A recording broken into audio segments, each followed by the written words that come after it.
How does Google's pride and joy stack up against the best Sony mobile experience?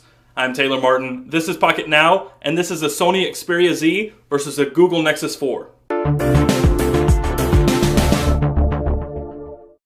The Nexus 4, a collaboration between Google and LG for the most pure Android experience. And the Sony Xperia Z, the same for Sony, the best of what Sony has to offer, all packaged into a smartphone. Two very similar concepts with vastly different outcomes. These two devices are true behemoths. They are currently two of the most desirable smartphones on the market. They have a lot in common, and they also have a lot of differences. But when these two flagships go toe-to-toe, the purest Android experience and the best Sony experience, which one comes out on top? It all depends on where your priorities lie. One area these two devices truly differ is in build quality and design. The Xperia Z is a very squared device with hard edges that make it feel much more substantial and larger in the hand, but it also makes it more difficult to hold, and it doesn't feel as comfortable. Around the edges of the device, it has a blue trim, which gives it a much more premium feel and look. It's distinguishing and it's rather unique. But once you get around to the right edge, there is a big, bright power button that you cannot miss. The Nexus 4, on the other hand, is a much more comfortable device to hold. It's tapered around the edges, which gives it the illusion of being smaller in the hand than it actually is. It also has a rubberized trim around the backside of the edge, which makes it easier to hold onto and doesn't give the feeling that the device could slip through your fingers at any minute. The Nexus 4 and the Xperia Z both feature glass panels on the front and back of the devices. However, the Nexus 4 has Gorilla Glass only on the front, the rear is not. And the Xperia Z has Dragon Trail glass on the front and Gorilla Glass on the rear. The Xperia Z is much more resistant to the elements as it has both IP55 and IP57 ratings for dust and waterproofing. Unfortunately, that means that all of the device's ports are under covers. If you need to plug your device in, even listen to music,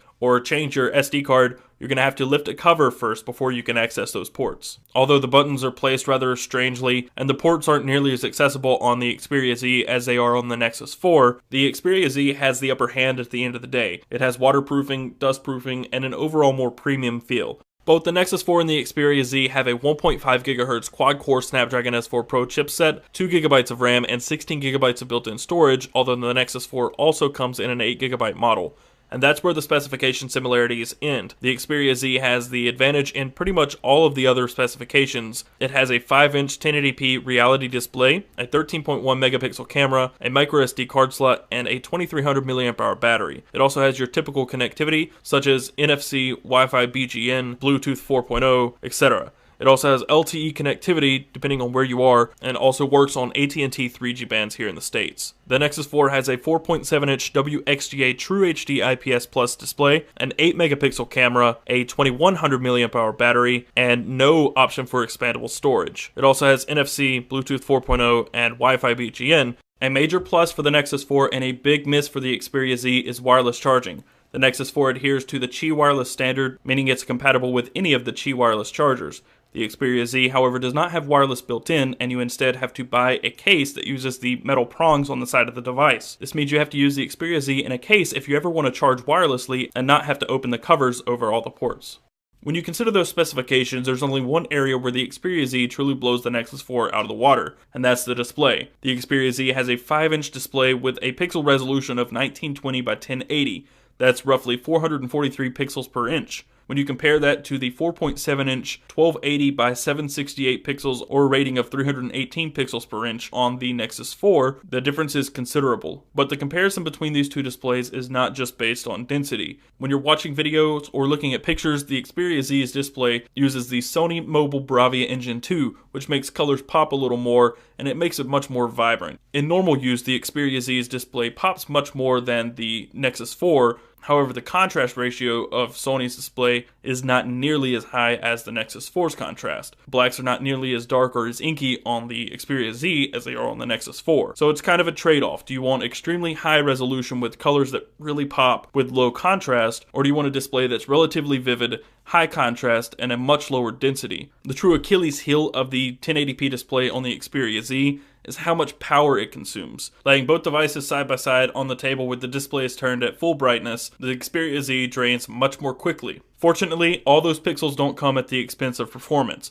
Both the Nexus 4 and the Xperia Z share the same S4 Pro chipset at the same clock speed, 1.5 GHz. And in normal use, both devices perform quite well. And it was quickly evident that the Xperia Z eats benchmarks for breakfast. In the Quadrant Standard benchmark, it scored a 7883 versus the 4836 from the Nexus 4. In the SunSpider test, it also scored lower, which is better, than the Nexus 4. And using the Antutu benchmark, the Xperia Z blew the Nexus 4 out of the water once again. But time and time again, we learned that benchmarks mean very little when real-world performance suffers. The Nexus 4 falls victim to very few performance bugs in normal usage, whereas the Xperia Z suffered the occasional stuttering on the home screen, pulling down the notification shade, switching between applications, and so on and so forth.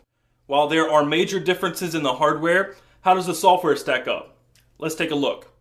Unsurprisingly, the area where these two devices have more in common than any other category is software. Although the Xperia Z runs Sony's customized version of Android, the software on both devices is very similar. Customizations made by Sony and its software is not nearly as overbearing or prevalent as other manufacturers' customized interfaces. Sony's interface allows the user to set a theme. Those themes apply different accent colors throughout the operating system, so if the Holo Blue on stock Android isn't your thing, you could try an amethyst, a ruby, amber, or emerald, maybe a sapphire. You also have settings toggles in the notification shade, which largely differ from the quick settings in Android. The icons are very Sony-esque. If you've used a Sony television or even a PlayStation 3, you'll notice that these icons look kind of familiar. The application drawer is a little different as well. The settings application, while mostly stock, has been changed to adhere to Sony's themes and accent colors. And there are other tiny little modifications all throughout the system. For instance, Sony's customizations comes with its own set of widgets and wallpapers, and there is some bloatware. The good news is this bloatware can be removed quite easily. Aside from these minor differences in a customized lock screen on the Xperia Z, the software on both of these devices feels very similar. Sony has left many cues from the stock Android experience in its own customized software, and of all the interfaces out there, TouchWiz, SenseUI, this one is among the most lightweight. In the Jelly Bean update, Google introduced a new camera interface, one that's more user-friendly and quick to use. Simply tap anywhere in the viewfinder and slide your finger towards the outside of the ring to access your quick settings. However, the camera experience on the Xperia Z packs more features, such as intelligent auto settings and filters for various effects. And when you compare the output of those two cameras, the 13.1 megapixel camera on the Xperia Z is definitely the clear winner. Pictures tend to come out more crisp and clear with more vibrant colors, whereas the Nexus 4 tends to lack proper detail and color reproduction.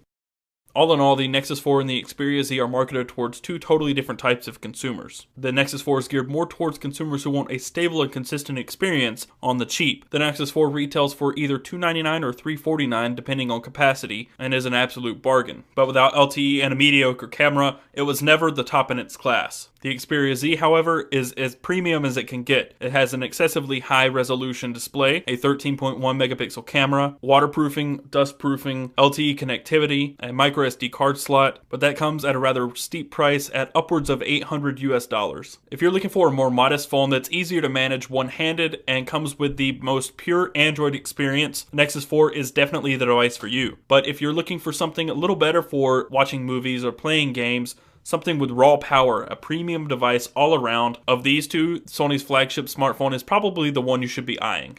So that wraps up the comparison between the Xperia Z and the Nexus 4. If you liked the video, be sure to give it a thumbs up and subscribe to the channel. You can also find us on your favorite social networks.